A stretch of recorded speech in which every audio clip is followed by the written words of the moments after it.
Mes amis lions, bonjour et bienvenue sur la chaîne Tarot à merveille. Pour votre tirage général, ceux qui me découvrent, soyez les bienvenus. J'espère que vous allez bien. Allez, c'est parti. Votre téléphone va sonner, ou vibrer, ou s'illuminer silencieusement sur la table de nuit, alors que vous pensiez à autre chose. Et quand vous verrez le nom qui s'affiche, votre cœur fera quelque chose que votre mental ne pourra pas contrôler. Un bond, un saut.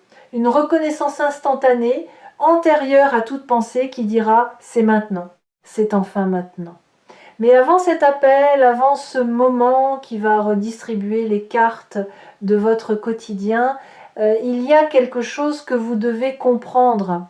Quelque chose qui lie cet appel à l'argent qui arrive. Parce que ces deux événements ne sont pas séparés.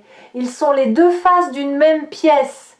Les deux expressions d'un seul et même mouvement qui se produit dans votre vie en ce moment. Et ce mouvement porte un nom.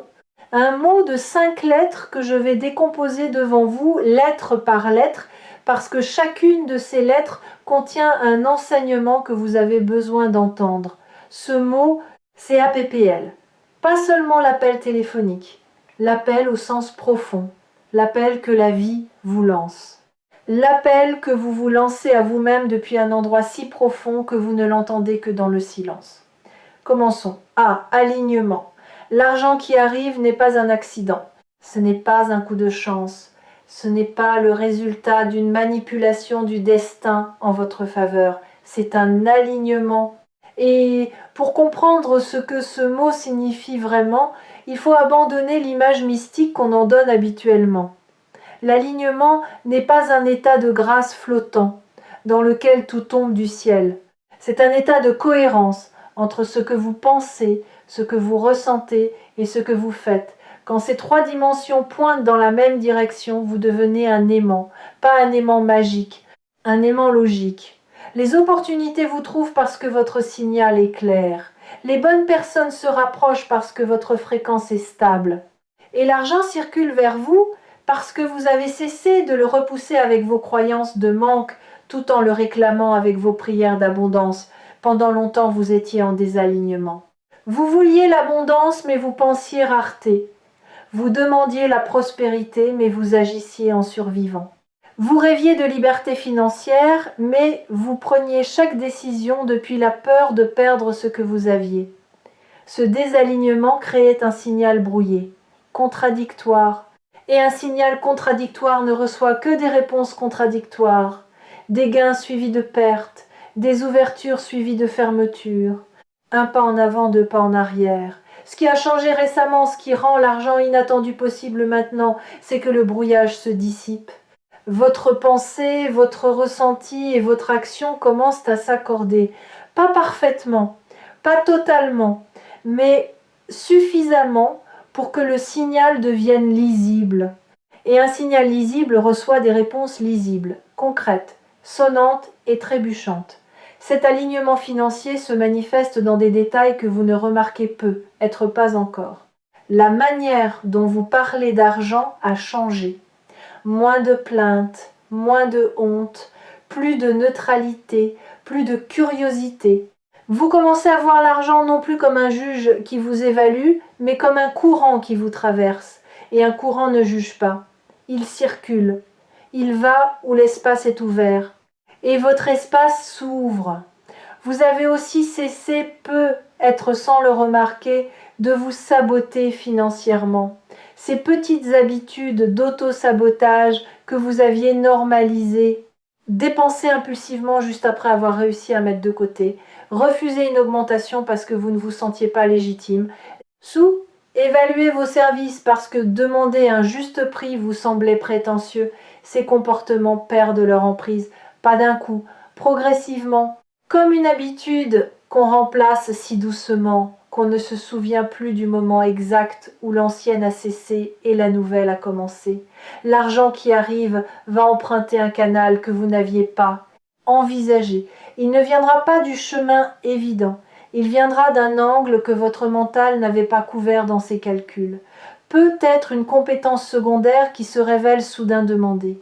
Peut être un ancien contact qui refait surface avec une proposition, peut être un investissement de temps ou d'énergie que vous aviez fait il y a longtemps et dont vous aviez oublié l'existence, qui produit maintenant un retour inattendu. La forme précise n'a pas d'importance. Ce qui compte, c'est que votre alignement a rendu le canal visible, comme un cours d'eau qui ne peut apparaître que lorsque le sol est prêt à le recevoir. Premier P, présence. Pendant que cet alignement financier se met en place, quelqu'un pense à vous, et pas de manière passive. Cette personne ne pense pas à vous comme on pense à un souvenir lointain en feuilletant un album photo. Elle pense à vous avec intention, avec direction, avec cette impulsion croissante qui précède toujours l'action. Elle est en train de passer du penser au faire, du silence à la parole, de l'hésitation à la décision. Cette personne, vous l'attendez. Peut être que vous ne l'admettez pas ouvertement. Peut être que vous avez construit autour de cette attente une forteresse d'indifférence. Vous avez dit que c'était fini, que vous étiez passé à autre chose, que son silence ne vous affectait plus, et une partie de vous le pensait sincèrement. Mais une autre partie, celle qui vit en dessous des déclarations, celle qui habite dans le ventre plutôt que dans la tête, cette partie-là attendait patiemment, sans faire de bruit, sans déranger l'édifice d'indifférence que vous aviez si soigneusement construit. Et c'est cette partie silencieuse qui va reconnaître l'appel quand il viendra. Pas votre mental, pas votre orgueil, votre ventre. Cet endroit en vous qui sait sans raisonner, qui reconnaît sans analyser, qui répond avant que la question ne soit formulée. Cette personne traverse elle aussi quelque chose, pas la même chose que vous, mais quelque chose de parallèle, un mouvement intérieur qui la pousse vers vous avec une force qu'elle ne comprend pas entièrement. Elle a essayé de l'ignorer, de le rationaliser, de se dire que c'était de la nostalgie, de la faiblesse, du manque passager. Mais ce mouvement ne ressemble à aucune de ces choses. Il ressemble davantage à un aimant, à une boussole dont l'aiguille pointe obstinément dans votre direction, quoi qu'elle fasse pour la détourner. Elle a être pris son téléphone plusieurs fois déjà, ouvert la conversation, tapé quelques mots, puis effacé, refermé, posé le téléphone et recommencer le lendemain.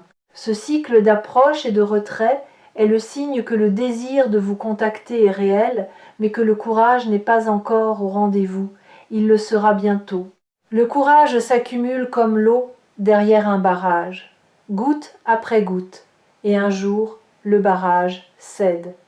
Non pas parce qu'une goutte particulière était plus lourde que les autres, parce que la somme de toutes les gouttes a dépassé la résistance. Le barrage de cette personne est sur le point de céder. La présence de cette personne dans vos pensées ces derniers temps n'est pas un résidu nostalgique. C'est un signal de proximité. Quand quelqu'un s'approche de vous sur le plan énergétique, votre inconscient le perçoit avant que le monde physique ne le confirme. Vous pensez à quelqu'un davantage, vous rêvez de lui, vous croyez entendre sa voix, vous tombez sur des choses qui le rappellent, non pas parce que vous êtes coincé dans le passé, mais parce que l'avenir envoie ses éclaireurs. Deuxième P, permission. Voici peu, être la lettre la plus importante de tout ce mot, et elle ne concerne ni l'argent ni cette personne.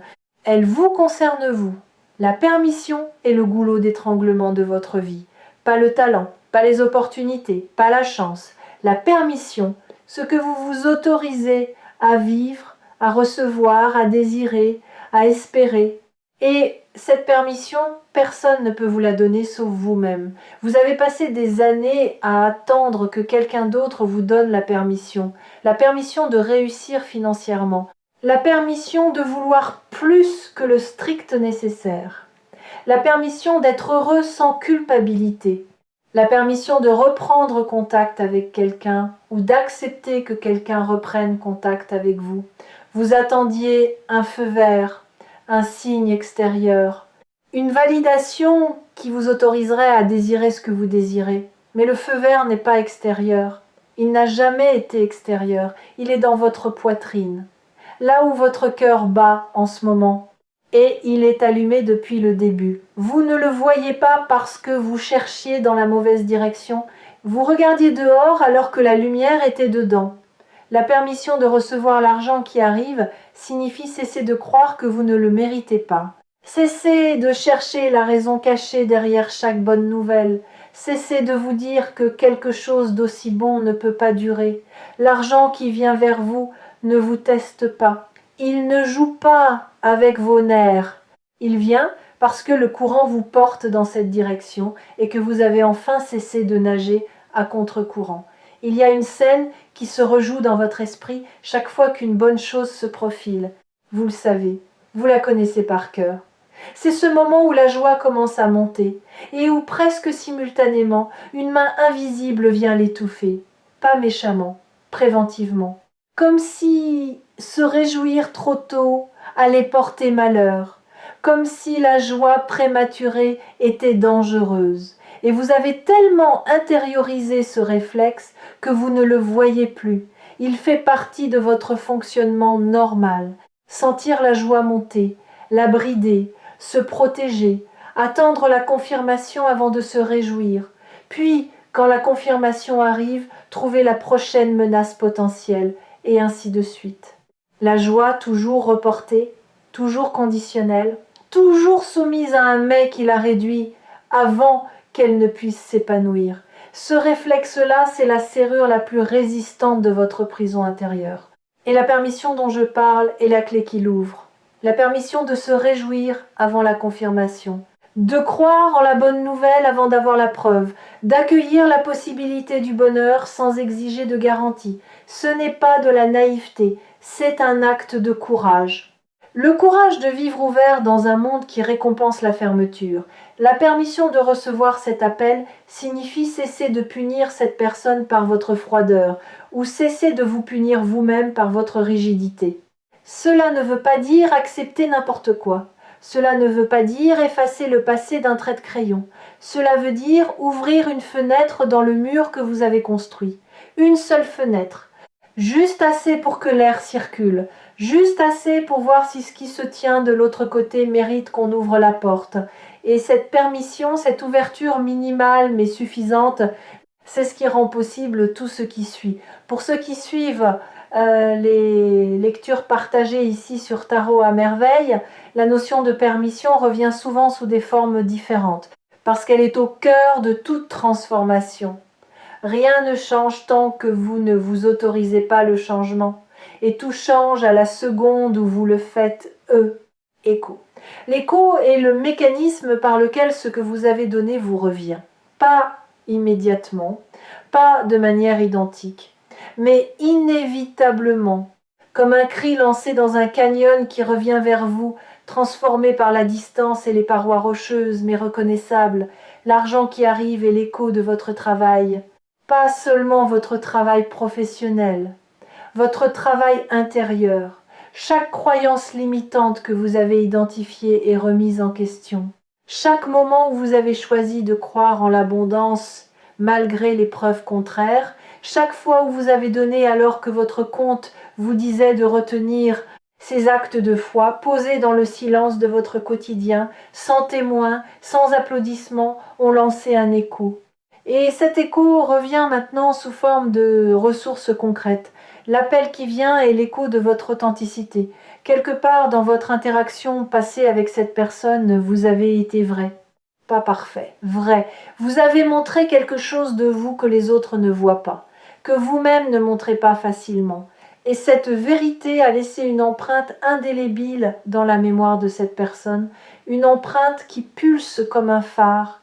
Et maintenant, après le temps nécessaire pour que l'écho fasse son voyage, cette vérité revient à travers la voix de quelqu'un qui a besoin de vous la renvoyer, de vous dire, par sa présence renouvelée, que ce que vous êtes compte, que ce que vous avez montré a été vu, gardé, chéri en silence.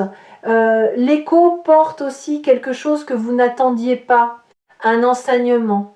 Ce qui revient ne revient jamais exactement identique, il revient enrichi, augmenté, modifié par le voyage. L'argent qui revient vers vous porte en lui la sagesse de la circulation. Il vous enseignera que l'abondance n'est pas l'accumulation mais le mouvement. La personne qui revient porte en elle la sagesse de l'absence. Elle vous enseignera que le lien véritable ne meurt pas dans le silence, il mûrit. Pensez à ce phénomène un instant. Chaque mot gentil que vous avez prononcé est un écho en voyage. Chaque aide que vous avez offerte, sans compter, circule quelque part dans la toile invisible des relations humaines. Chaque moment où vous avez choisi la bonté, quand le cynisme aurait été plus facile, a envoyé une vibration dans le monde.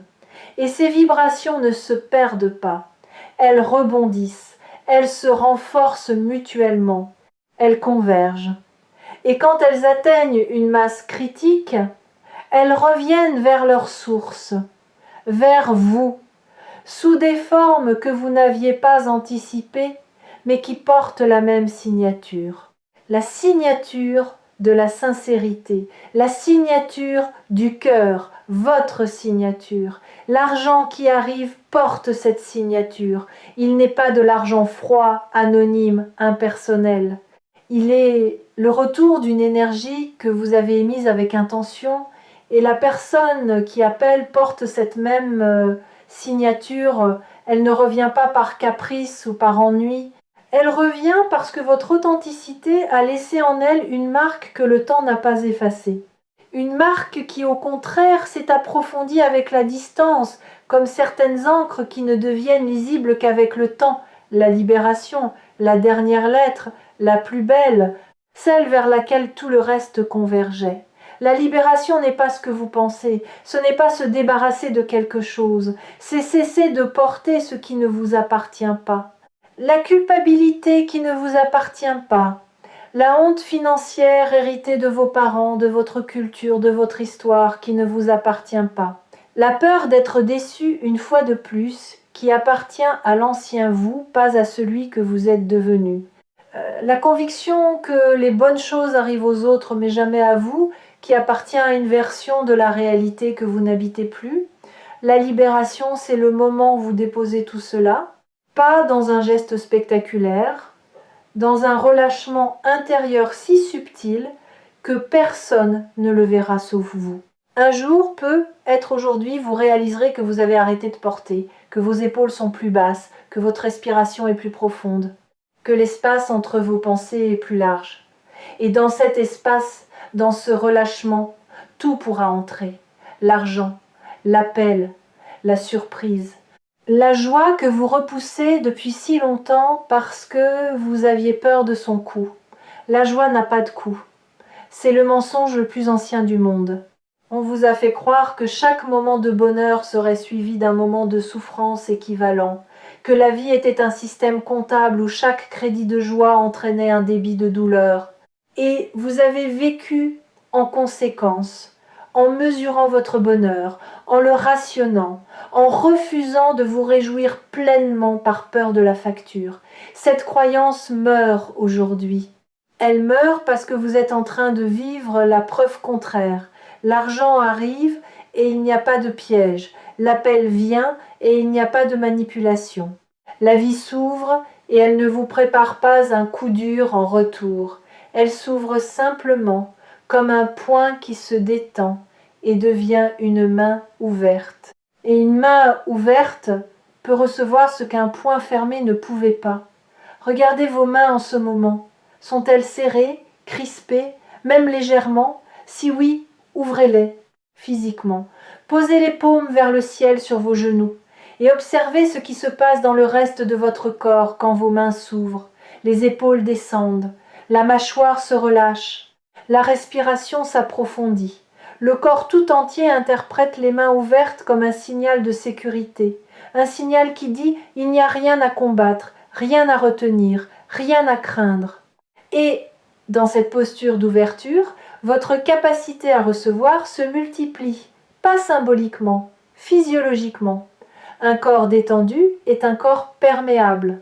Perméable aux idées, aux intuitions, aux opportunités, aux connexions.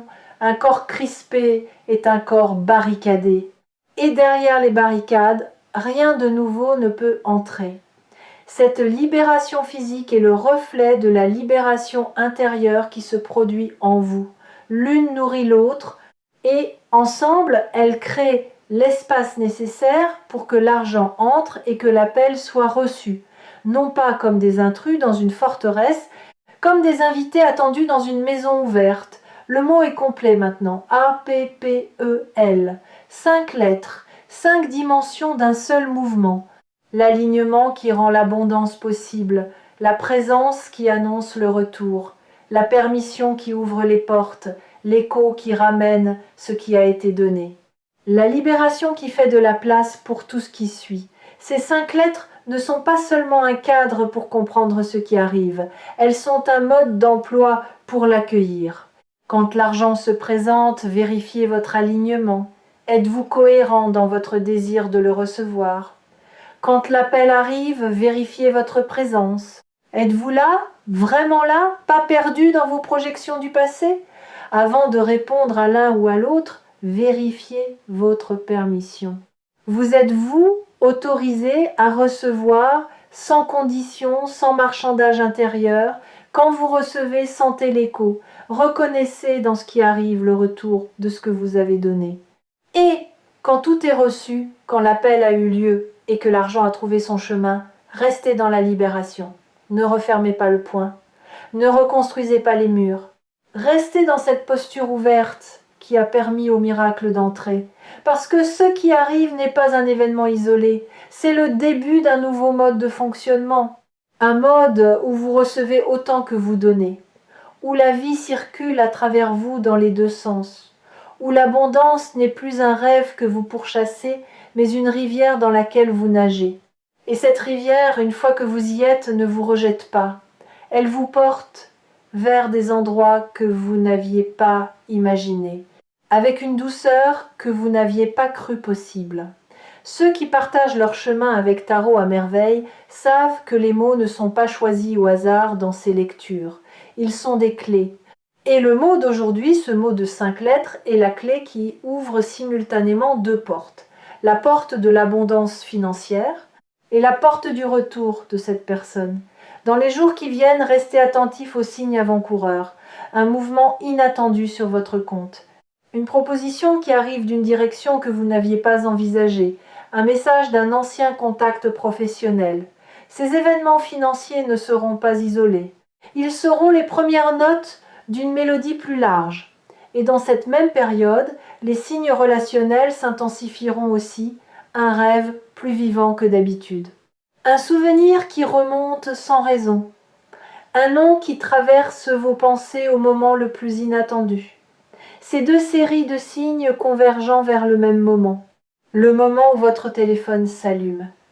Et entre maintenant et ce moment, laissez-vous porter. Ne forcez rien. Ne cherchez pas à accélérer le processus en contactant cette personne vous-même. Ne tentez pas de provoquer l'argent en prenant des décisions financières impulsives. Le timing n'est pas votre responsabilité. Votre responsabilité est l'état intérieur, l'ouverture, la disponibilité, la confiance. Le reste appartient à une intelligence plus vaste que la vôtre, une intelligence qui sait exactement quand la pomme est mûre et quand le sol est prêt à la recevoir. Vous avez assez forcé dans votre vie, assez poussé, assez tiré, assez essayé de contrôler chaque variable. Et le résultat de tout ce forçage a été l'épuisement, pas l'abondance. Ce qui arrive maintenant arrive précisément parce que vous avez relâché, parce que vous avez accepté, ne serait-ce qu'un instant, que tout ne dépend pas de vous. Et dans cet instant de lâcher prise, l'espace s'est créé pour que la vie fasse ce qu'elle fait le mieux, surprendre ceux qui ont le courage de lui faire confiance. Quand il s'allumera, quand vous verrez le nom, quand votre cœur fera ce bond que votre mental ne peut pas contrôler, rappelez-vous du mot, rappelez-vous des 5 lettres, et rappelez-vous que chacune d'elles vous a préparé à cet instant, que vous n'êtes pas en train de recevoir par hasard, que vous êtes en train de récolter ce que votre courage, votre patience et votre transformation ont semé. Décrochez, pas seulement le téléphone, décrochez de la peur, de la méfiance, de l'habitude de dire non à ce qui est bon. Décrochez et dites « je suis là » Et voyez ce qui se passe quand une personne alignée, libérée, autorisée à recevoir, dit simplement avec toute sa présence « Je suis là ». Ce qui se passe, c'est que tout change. Et quand vous aurez besoin de vous rappeler pourquoi tout a changé, revenez ici, revenez sur Tarot à merveille, revenez aux mots, aux 5 lettres, à cette vidéo qui a précédé l'appel et qui vous avait dit, avec toute la clarté dont ces mots sont capables, prépare-toi. Ce qui vient est à la hauteur de tout ce que tu as traversé pour arriver ici. Ton téléphone va sonner. Et cette fois, tu es prêt à répondre, prêt à dire oui, prêt à recevoir, prêt à vivre ce que tu mérites depuis toujours. Et ce que tu mérites dépasse tout ce que ton imagination la plus audacieuse a osé te montrer.